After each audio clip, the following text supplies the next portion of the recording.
গাজায় যুদ্ধবিরতি কার্যকরে দেশ বিদেশের কোনো চাপকেই পাত্তা দিল না ইসরায়েল। ইউরোপ আমেরিকার বিক্ষোভ তো হচ্ছেই, পশ্চিমা নেতাদেরকেও অনেকেই এখন ইসরায়েলকে থামতে বলছে। জিম্মি উদ্ধারে ব্যর্থতায় নিজ দেশে তোপের মুখে থাকলেও সবকিছুকে বৃদ্ধাঙ্গুলি দেখিয়ে গাজায় আগ্রাসন অব্যাহত রাখার সিদ্ধান্তে অনড় নেতানিয়াহু।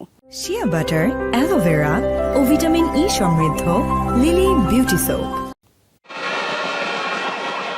জিম্মি মুক্তির দাবিতে বিক্ষোভে উত্তাল ইসরায়েলের রাজপথ। দীর্ঘদিন ধরেই হামাসের সাথে চুক্তির দাবিতে সাধারণ নাগরিকদের এমন আন্দোলন চলছে ইসরায়েল জুড়ে। তেল আবিবের আগ্রাসনের প্রতিবাদে যুক্তরাষ্ট্রেও চলছে বিক্ষুব্ধ ছাত্রদের আন্দোলন। দেশটির কলাম্বিয়া বিশ্ববিদ্যালয় থেকে শুরু হওয়া বিক্ষোভ মার্কিন মুলুক ছাড়িয়ে এখন ছড়িয়ে পড়েছে ইউরোপের দেশে দেশে। পশ্চিমা মিত্রদের অনেকে অবস্থান নিয়েছে যুদ্ধবিরতির পক্ষে, এমনকি জাতিসংঘের নিরাপত্তা পরিষদেও গত মার্চে যুদ্ধবিরতির আহ্বান জানিয়ে প্রস্তাব পাশ হয়েছে।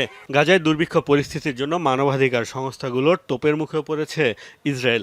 নানামুখী চাপ যখন ক্রমেই বাড়ছে, তখন হামাসের ঘাড়ে দায় চাপিয়েছিল দেশটি।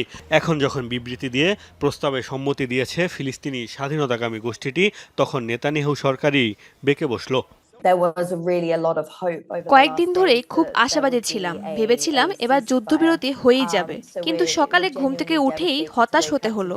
রাফায় অভিযানের প্রস্তুতি হিসাবে বাসিন্দাদের সরে যাওয়ার নির্দেশ দিচ্ছে ইসরায়েল, বিতরণ করছে লিফলেট। নেতানিয়াহুর এমন অনড় অবস্থানেও আশা ছাড়ছে না মধ্যস্থতাকারীরা, চলছে সমঝোতার চেষ্টা। জিম্মি মুক্তির চুক্তিতে হামাস সাড়া দিয়েছে। আমরা এই প্রতিক্রিয়ার বিষয়টি পর্যালোচনা করছি।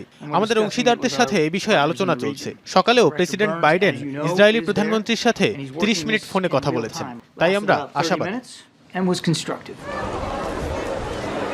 কোনো পক্ষের চাপকে যখন পাত্তা দিচ্ছেন না নেতানিয়াহু, তখন ফিলিস্তিনিদের ভবিষ্যৎ নিয়ে অনিশ্চয়তা বাড়ল আরেক দফা। কোন শক্তি বলে এমন কঠোর অবস্থান ইসরায়েলি প্রধানমন্ত্রীর, তা নিয়ে উঠছে প্রশ্ন।